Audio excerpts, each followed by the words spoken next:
What's up, guys? AK is going to cook fish tonight. Red snapper, the whole thing. I'm home alone tonight.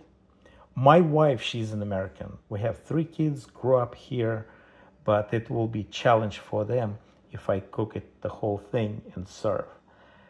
Even she spent 9 years in Moscow, Russia with me in the 90s.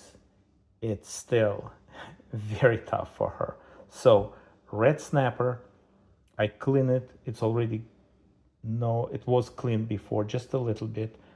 Then I put fish with the salt, those spices for about 5 hours, just sitting in refrigerator. And I'm going to use that Crisco vegetable oil, and I cook on the pan those potatoes. The fish is going on the grill. Let's do it.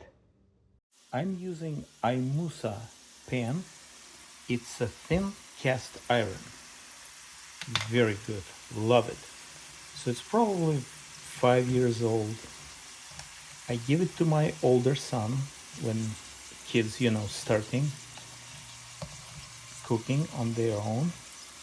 So he cook a lot and built a huge layer, like about millimeter of whatever. So I clean it and season it again. Here we go.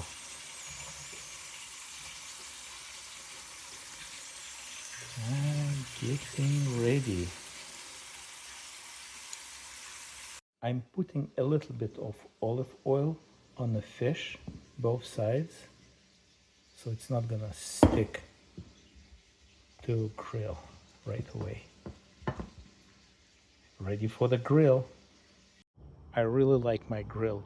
It's modern home product made in America.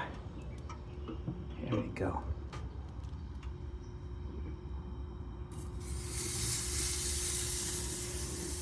I'm not counting any time or temperature.